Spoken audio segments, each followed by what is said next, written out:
Hey everybody, welcome to another episode of Purple Insider. Matthew Coller here, and joining me on the show, a return for a man once known as the O-line guy on this show. From trench warfare, Brandon Thorn. It's not just offensive line, it's defensive line as well. It's pass rushers. It's the most in-depth analysis of the trenches on earth. What is going on, Brandon? We got a lot to talk about, my friend. How are you? I'm doing good, man. It's been a while. I'm happy to be back. And, still seems like the topics remain the same, concerns remain the same, but, I'm excited to talk about it and it's always good. Well, So, you're going to bring the deepest offensive guard analysis, but I do want to get into something else with you because you put out amazing pass rush data of you studying all the film of pass rushers, and something really popped from your data, which was Jonathan Greenard this year. mm, And I'm curious what you think of his ascension, and then we can get into the interior D line, the different options the Vikings have. But I want to start there because sometimes we focus so much on teams' needs and the things that they don't have that we sort of forget to take a step back and go, wow, Jonathan Greenard went from a good player with a double-digit sack season to one of the premier players at his position. I'm just curious what you saw from him going from last year to this year and why he was able to put his name up in that list of the best pass rushers in the league. yeah, I mean, I feel like the Vikings, caught him at the perfect time, right after that breakout year that he had his last year in Houston and just being really young. I mean, I think it was a timing thing more than anything, just getting him at the beginning, now kind of still at the beginning really of his prime. But he just developed his pass rush plan, I think, more than anything. He, has a variety of different moves to use against guys. He has a lot of speed, burst, explosiveness, in his game, and he's just kind of refined it, over the last couple years, and now, especially last year, he lived up to the contract and then some, I would say, and he just continued to develop, which doesn't always necessarily happen. It's not necessarily linear like that all the time, but it seems to be, and it has been for him the last couple of years. But yeah, just charting some of the ways that he wins, specific move wise. You see kind of a double swipe move to win the outside edge on guys. He has a speed kind of chop rip, which is just pure speed off the ball, burst, get off. So he has speed to threaten offensive tackles, and they have to respect that. And he has a little bit of power, I'd say. Just that's probably the thing that he can develop a little bit more to kind of go to that next level, is just add more of that to his game. But he has a good pass rush package and a lot of speed and burst, and he's obviously in a great defensive scheme. Really, the last couple years. So yeah, he's just in a good situation and taking advantage of it. Yeah, I think what they identified with Greenard was that there was more potential upside for him than just the one season. He had been banged up at times throughout his career. Last year, being healthy was a big deal for him. But then somebody who was kind of on the rise. And with Danielle Hunter, he had an unbelievable season in Houston. But when you go back to making that decision, Hunter had the neck injury a couple years ago, and age wise, when pass rushers get toward the back end of their 20s, early 30s, especially if they came into the league at 20 years old, they are on not in their prime anymore. Whereas they decided Greenard was kind of a better bet, and they really hit a home run on that. Did you see double-digit sacks coming from Andrew Van Ginkel, by the way? Like, I'm not even sure he was on your radar as an edge rusher because he had been kind of half edge and half linebacker, and he just stepped into this position and was so excellent this year for them. Yeah, he's definitely a playmaker, going back to Miami. I think he's a well-rounded player more than, a high-end pass rusher, I would say. Just looking at his true sack rate this year, and not a lot of, like, one-on-one wins necessarily. There's maybe like 2 or 3, I think, of those sacks, but I'd say 90%, 85% of them are just pursuing the ball, effort, winning on stunts, being free. But he's kind of like that, Joker sort of role where he, moved around, takes advantage of openings when they're there. You see some of the interceptions were awesome, and he's just a good, well-rounded piece to have for sure. So yeah, he got the sacks in bunches this year, which was lit up the stat sheet for sure. But yeah, I think more than anything, he's just one of those guys who's easy to overlook prior to this year, without the numbers. But yeah, that's he's a very very useful player and a good guy to have in the rotation. That's for sure. I think he's a point about fit with your defensive scheme and your Yeah. defensive coordinator, because that was why Brian Flores wanted him. He knew the potential he had, and they were able to use him in a lot of different ways. He's got kind of for a tall guy, he's got kind of this bendiness to him, to where if they need to do a stunt with him, he could kind of swing around so quickly and cut that edge. And I think that they Yep. really understood exactly what he does well there and how to get him in those positions to get sacks. And then the fact that he drops back more than anybody else at the edge rusher position in the NFL adds something the quarterbacks aren't always seeing from that position.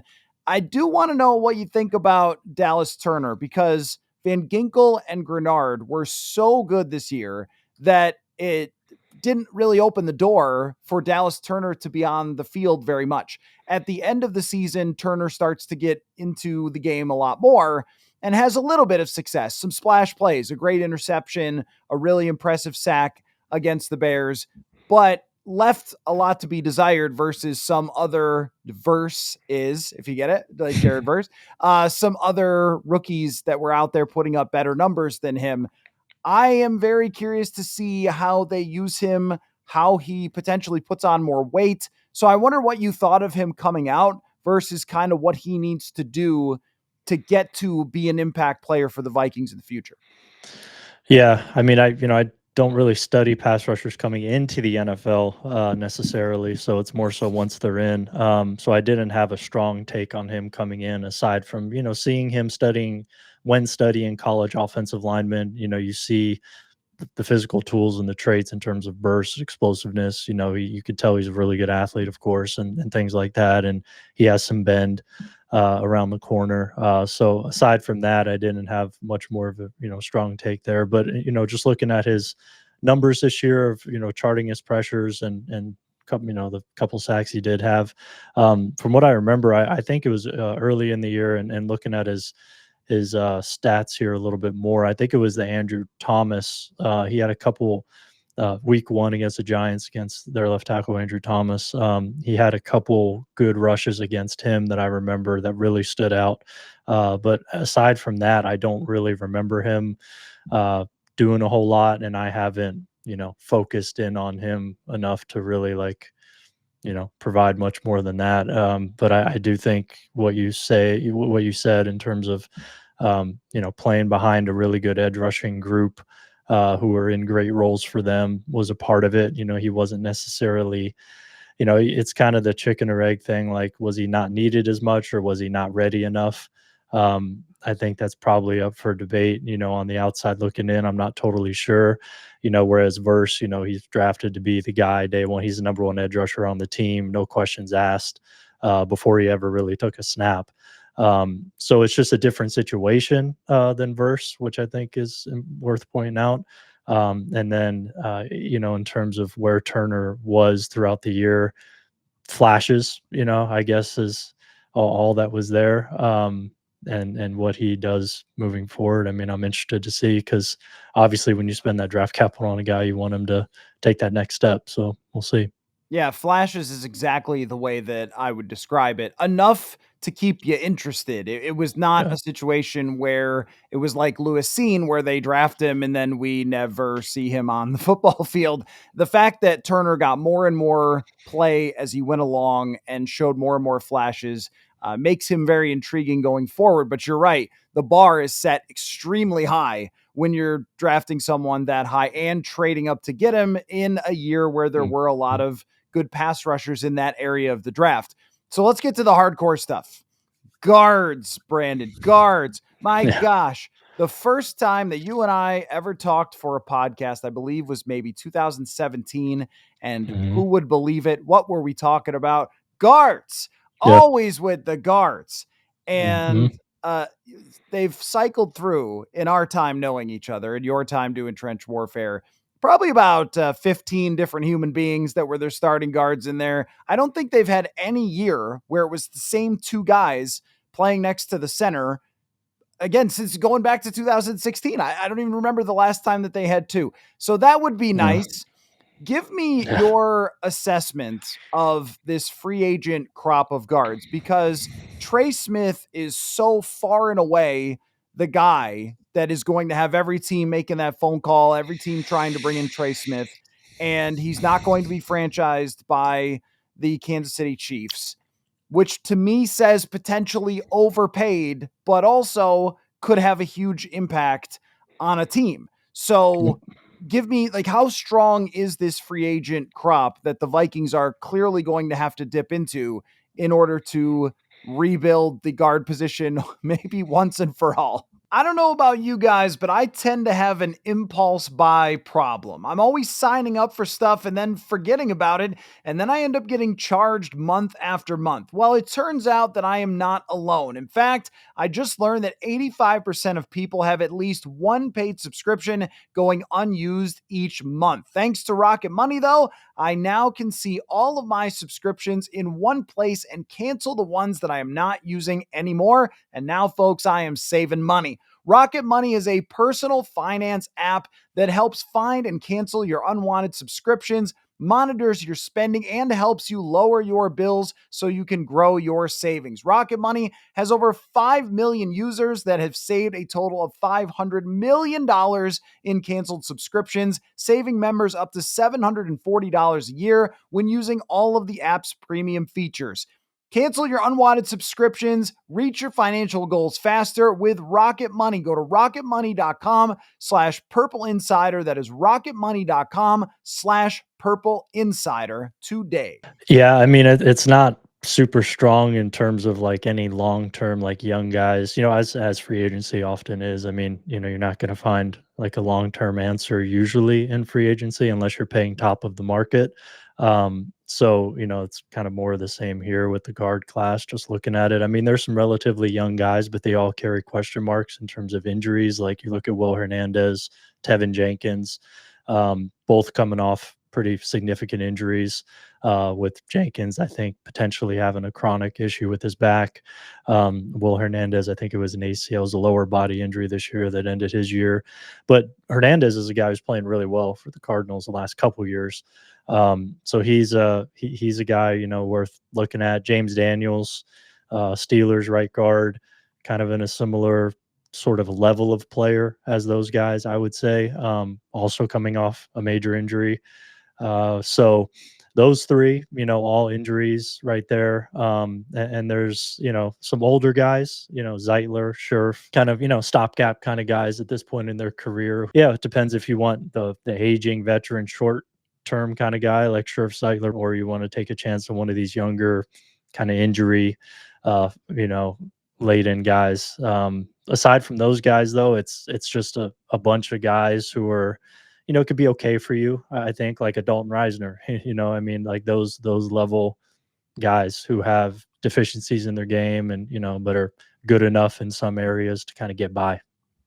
With Trey Smith, I mean, if he's going to get $25 million a year, now the cap's going up. Yep. And one thing that has to be considered too is that there's always sticker shock on the day someone signs a massive contract. And Mhm. then 2 years later, Amazon and Netflix have bought 700 more football games Right. and the cap goes up and we go, wow, that contract doesn't look so bad. Like the same thing with the Vikings signing Christian Darrisaw early Mhm. now looks brilliant Yep. because it's a lower percentage of the cap than it would have been even just when they signed the deal. Mhm. Still, one player at guard for that much money is a lot to invest. Yep. Is Trey Smith of that level that you think he could transform an offensive line with his ability?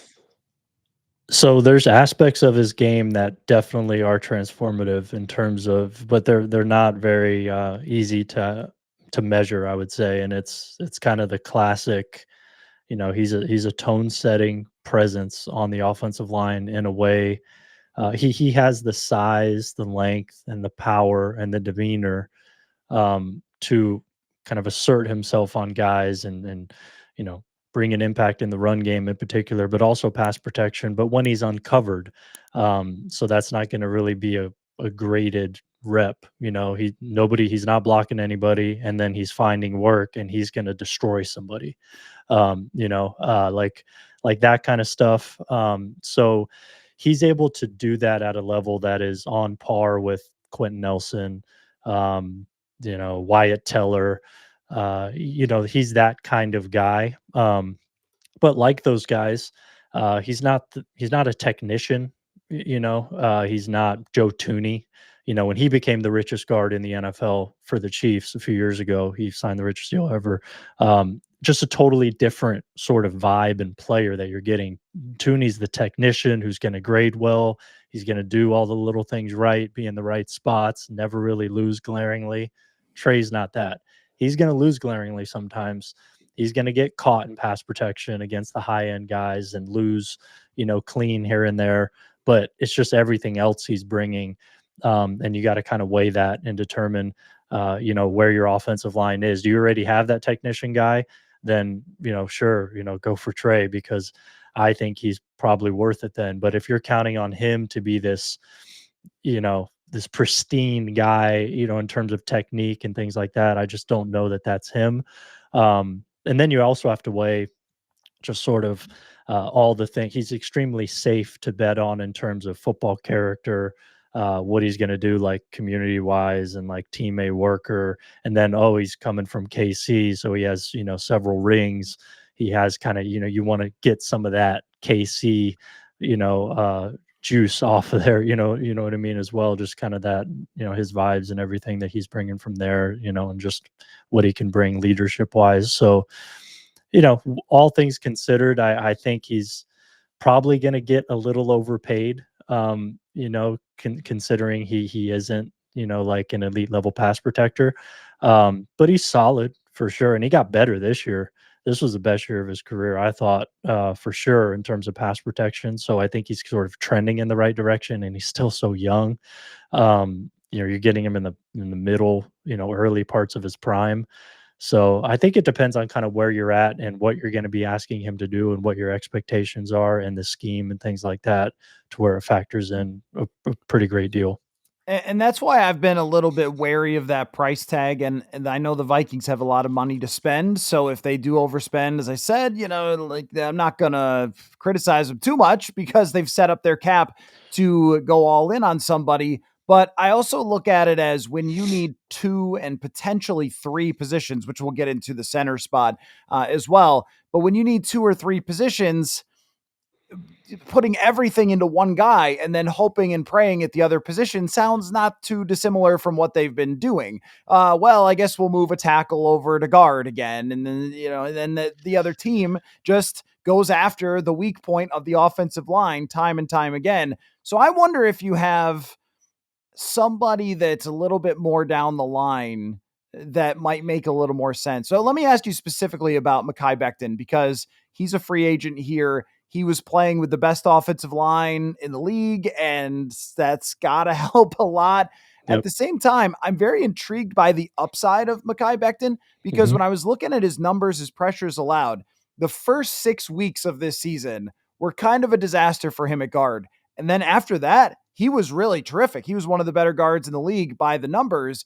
And I think that there's growth potential with him. Just like we were talking about with Jonathan Greenard, you're trying to grab somebody who's on the upswing in free agency, not necessarily, and all respect to like Brandon Scherf, we've talked about him on this show a million times, but like, that's not an upswing guy. That's not a 3 or 4 year contract guy that you're hoping to grow with. And I think Right. continuity is really important. I'd rather see them look for somebody like that. But do you think he has that potential? Yeah, I mean, Becton, yeah, I definitely do, just considering his age, his inexperience at the position, this being his first year ever playing inside at guard. He did progressively get more comfortable and better at what he was doing out there. And just you look at his, his traits, pedigree, that kind of thing. There's the obvious question of, can he sustain this outside of the Philly infrastructure?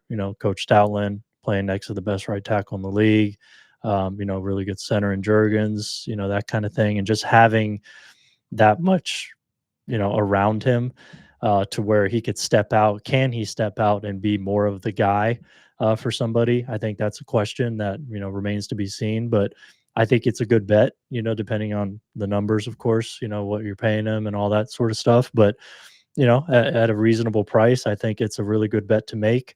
Um, and I think for Minnesota in particular, it makes a lot of sense because you do have sort of more of kind of finesse kind of guys in O'Neal at right tackle and Bradbury at center.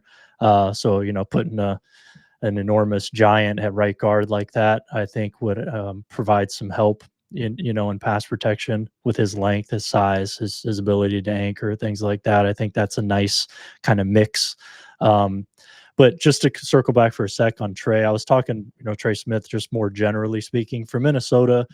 As I'm thinking about that line and the way it's constructed, I do think that makes a lot of sense, actually, because just look at what Minnesota was able to patch together last year with Reisner and Brendel, and I mean, just you did it with two guys. Now you would just need to do it with one with Trey there, and Trey would do some of the same sort of stuff. I think he would help O'Neal a lot in pass protection because of his style, and he would really help him, and then he would also help Bradbury a lot as well. And he wouldn't need to be the guy. He's going to be the third best starter there, maybe second. After having the tackles in place, that's what I was kind of talking about generally. Is if he's not being counted on to be the guy, which in Minnesota I don't think he would be, then that's a great spot for Trey, I think. So yeah, but if you want to go the cheaper route, I think Becton makes sense.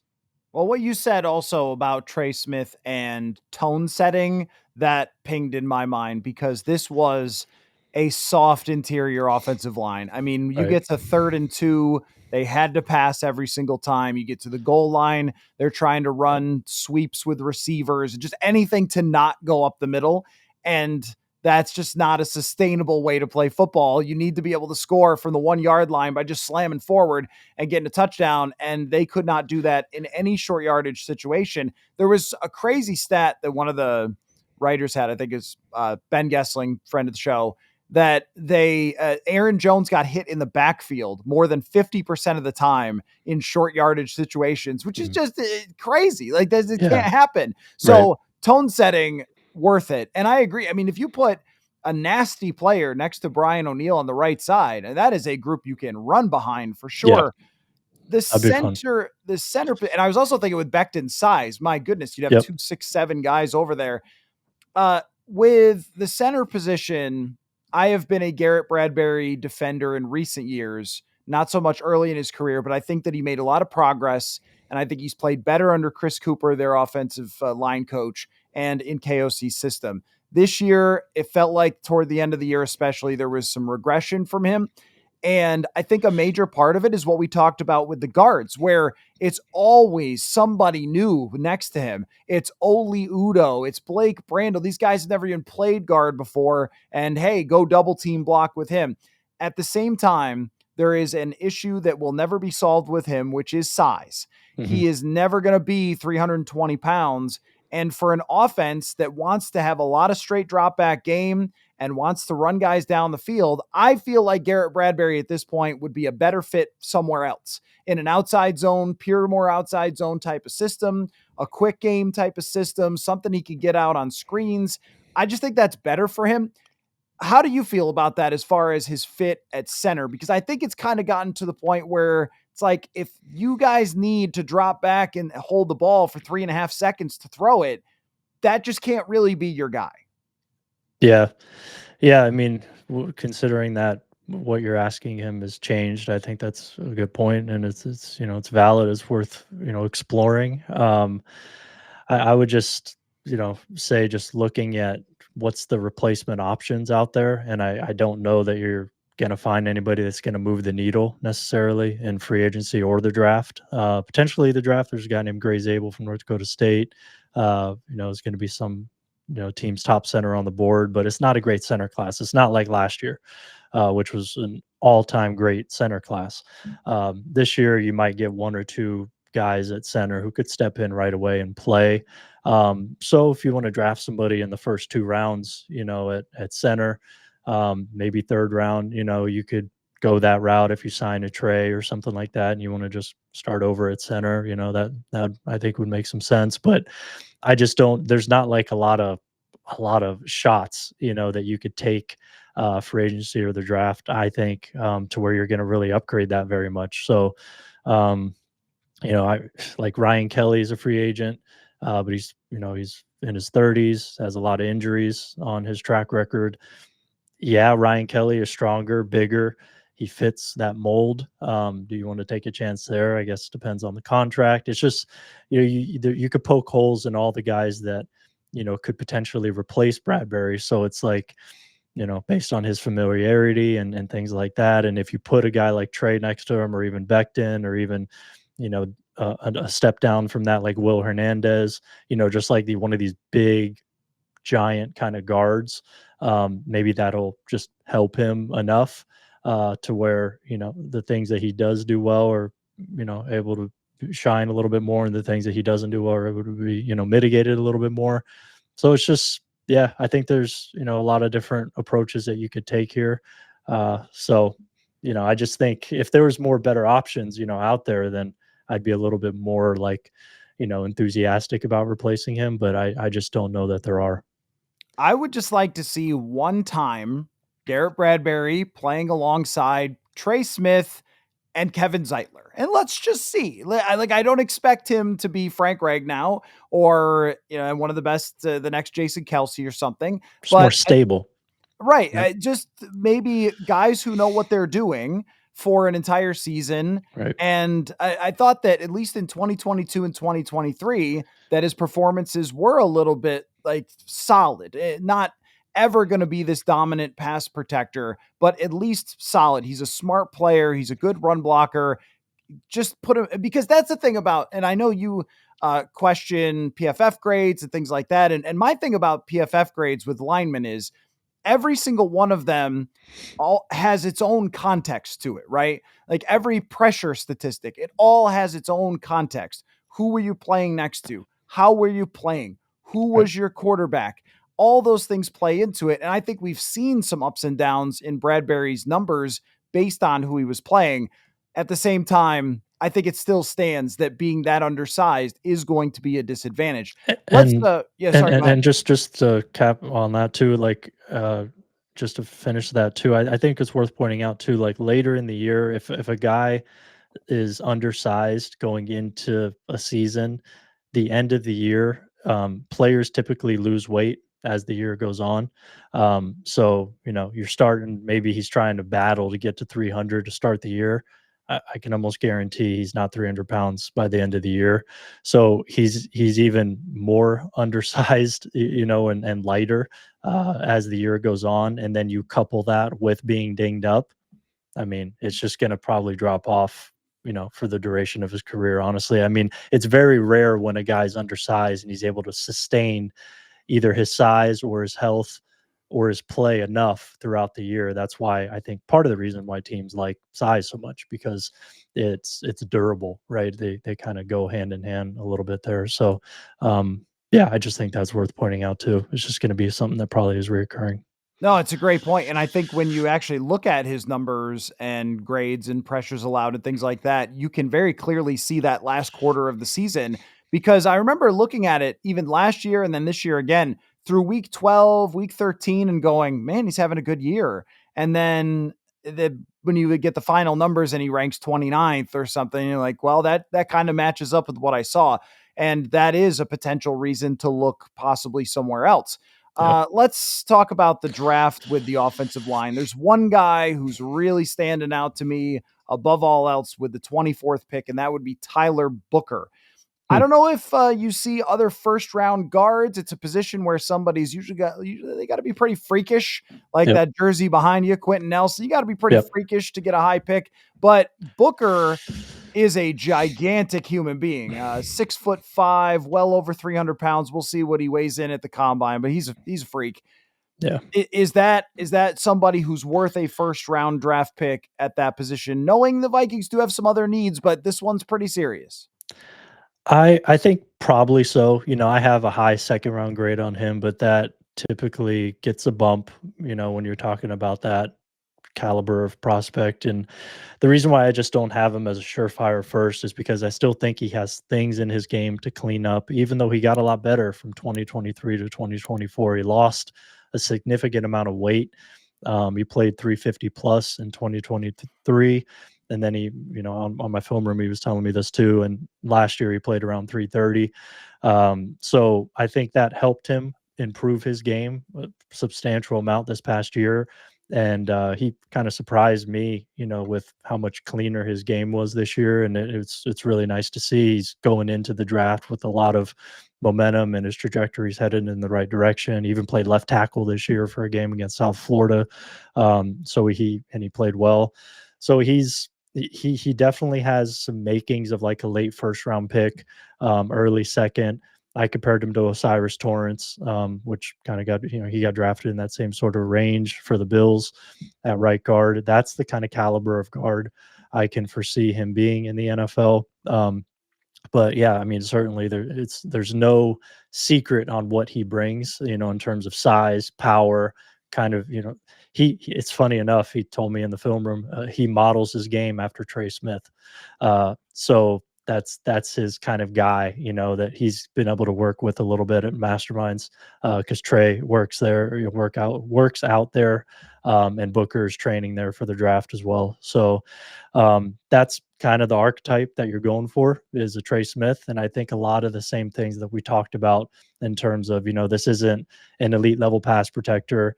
This isn't a guy who, may grade, the highest all the time in that, regard, but it's very clear what he's going to bring in the run game, demeanor, anchoring, things like that.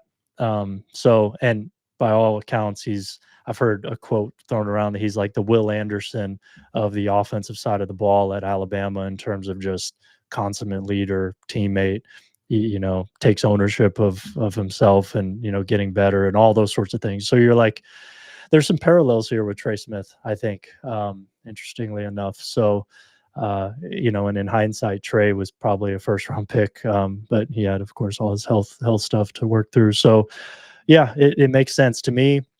Right now he's my highest graded true guard in the draft. I think a lot of these tackles have a chance of playing inside. So depending on how you feel about that, the guard rankings, could get muddied a little bit there. But in terms of just a guy who played guard in college, who's going to play guard in the pro game, he's my top guard in the draft. So yeah, late first round, I think makes some Something sense. that I've been noticing, Brandon, I'm writing a story about it. I talked with Justin Pugh for a story about how guards and their pressures allowed in grades have gone down over the last number of years, like on the whole, as an entire group. And I think life has gotten so much harder to be a guard because of the number of Aaron Donald wannabes that come into the league, guys who would have been defensive ends in the past now play DT. The amount of different stuff that defensive coordinators are throwing at these guys, the stunts and twists. We talked about Van Ginkel. Well, the guards on the other side, it's a nightmare for them. And I think character is becoming like maybe a little higher in that guard. And I mean, like football IQ, how hard are you willing to work with it? How well you work with others? Can you be friends with your guys? Because you need to communicate. Sure. And the defensive tackles, they just need to come at the quarterback. But the linemen, they need to communicate really well. So I think stuff like that is important. I also noticed in the data that in previous years, there was kind of a mix of who became the best pass protectors. It's like a fifth round guy developed and this guy or that guy. Lately, it's kind of been the guards that were picked high, which I know, like hot take, right? Picking the guys higher, but it's been a little more consistent with that.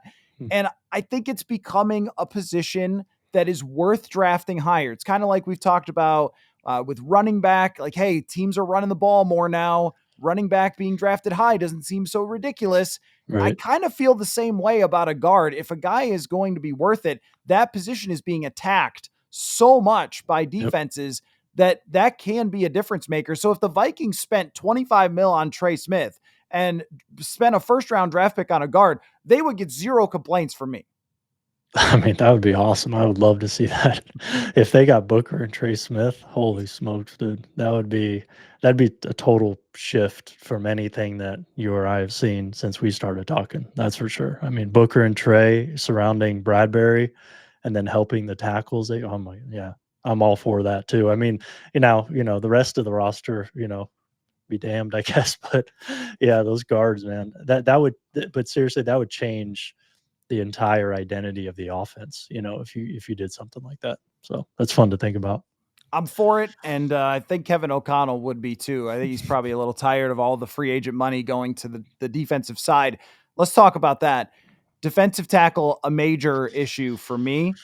They have patchworked this thing really well. You got to give Brian Flores credit. Jonathan Bullard was a Yep. guy who barely played in the league and then is playing 50% of snaps and did really well as a run stopper. They brought in Tillery.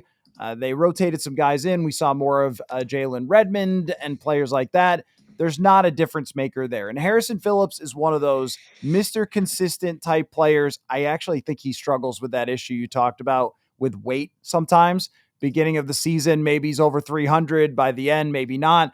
But not a game changing defensive tackle, more of a do Right. your job, like leader, Yep. solid guy there, good against the run, the occasional pressure. Everybody wants Milton Williams in the Super Bowl. Everybody wants the next Aaron Donald. But I think there's opportunity here when I look at the free agent market, when I look at the draft, especially to get some game changing defensive tackles into this building. Where would you go with it? Would you prefer to spend, if I gave you the option, draft in the first round defensive tackle or spend $20 million a year on Milton Williams or Osa Odigizua? I think of the top two there. Which direction would you rather go? Well, it's a good question. I know a decent amount of the defensive tackle class. Definitely the biggest name, Mason Graham. He's probably gonna be a top 10 pick. So assuming he's probably out of the equation, then you're looking at like Walter Nolan, Derek Harmon, um, Tyleek Williams, Kenneth Grant. There's some good guys there. I don't know if there's any needle moving type of guys. Maybe Nolan or Harmon. Um, I tend to lean towards free agency just because honestly, it's just because I know those guys so much more. In terms of their game.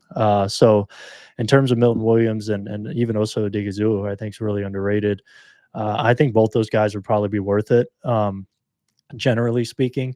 Now, I just think for the Vikings, I don't know that you need to spend a whole lot considering how well the team manufactures pressure.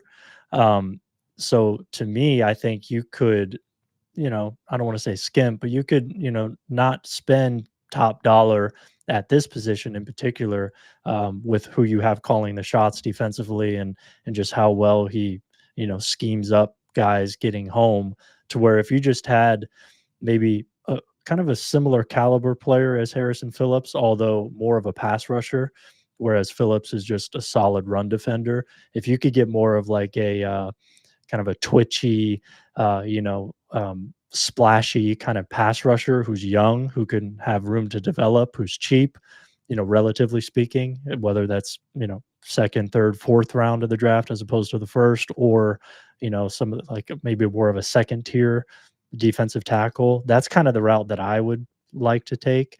Now I'm not going to be mad, obviously, if you get Milton Williams or Osa Odigizua, then you don't have to be as creative with manufacturing pressure there because they could do more of that on their own. But it's a pretty deep defensive tackle class, just in terms of free agents that I'm, just seeing here. Like an interesting guy that I always think's underrated for a long time is DJ Jones.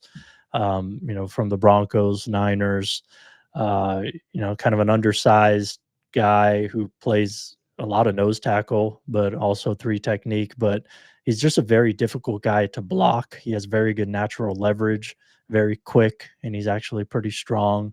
He's just a good guy to have, in the defensive tackle rotation. And I can't imagine he's going to be super expensive. Now he is a little bit older, but I think you really know what you're getting there with DJ Jones. I mean, of course, Javon Hargrave's out there as well, older, coming off a torn tricep. But I mean, Hargrave's a monster when he's healthy. I don't know what the cost is there, but he's a viable option to look at. But you could find some guys deep in the free agent class. Levi Onwuzurike from the Lions is out there, who has had some nice moments, who could be a nice piece of the rotation.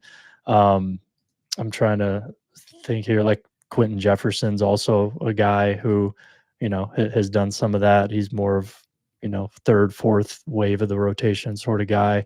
So I think that there's some guys out there that are interesting. There's a lot of different ways to go about it. And I think that's a great thing about the scheme that you guys have. So I'm not as bullish on spending a lot there as I am at maybe like guard.